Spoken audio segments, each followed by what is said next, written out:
Hey guys, I'm John Safari, and I'm just hanging out with my buddy Clemmie. This is for my people in the chat where them evergreens grow, smoke heavily. Anything you ever need on road Chevy. And we're just kind of touching base back with you guys on what we were talking about when we were up in LA last week.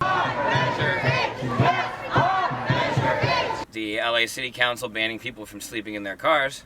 And my boy Clemmie is in that situation and dealing with it, so we wanted to hear from him. Yeah, I've been blessed to have this van for about a year and a half now. It's a blessing. This is where I stay. As you guys can see, in the back here, this it turns into a bed. It's a conversion van. There's enough roof space for me to stand up and get dressed and do everything, and enough room, more than enough room to store all my sleeping bags and everything. So it's been a blessing. I was staying on the bus bench, in North Hollywood Regional Park. So it's been a big transition, and now, unfortunately, the tables have turned. Yeah. Places that I've been parking at for the past year and a half, not even allowed to park anymore.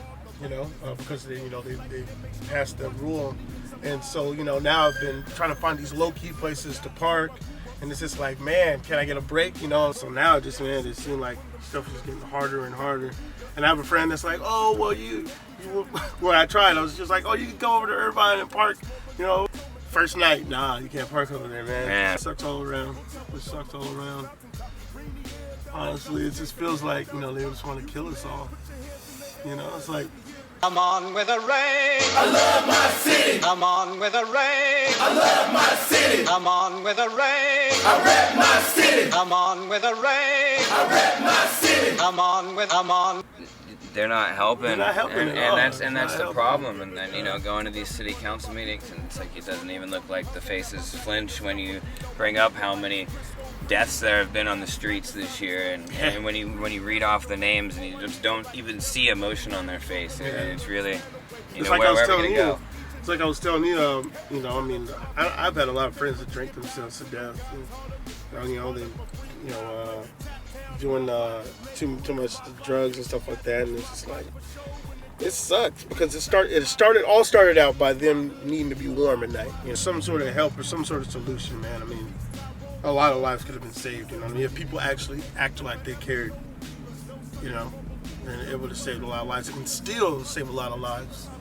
I don't know if you guys seen, but like just driving on the freeway coming into Orange County, all the tents out there, it's starting to look like another Skid Row, right?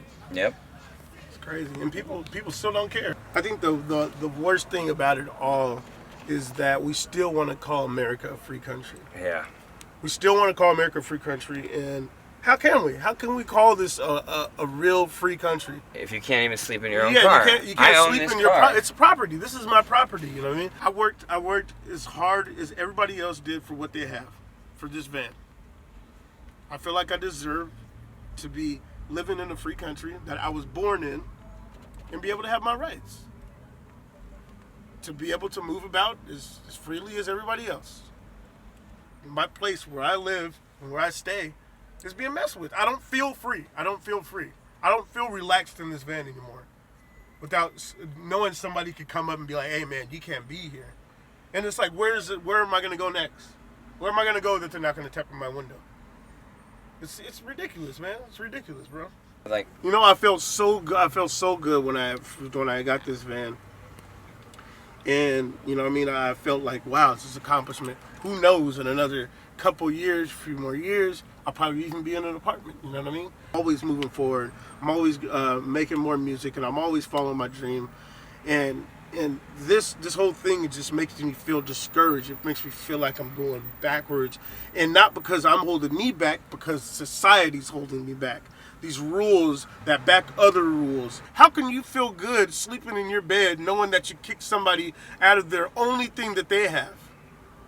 And from the people on the outside looking in, you're going to be like, oh, excuses, excuses, excuses. Really? Excuses? Me working for this, there was no excuses for that. And was that this was another step to getting off of the street. But now it's messing with my process. It's messing with a lot of other people's process. It takes a long time. You might not think so. Oh, just get a job and do this. It ain't that easy. If you've never had it bad, you're not going to know. Just take our word for it. Just take our word for it. Trust me. Unless you're gonna come out here without anything, leave all your possessions, and start from the bottom just like I did. Then we can talk. Honestly. This is where I stay.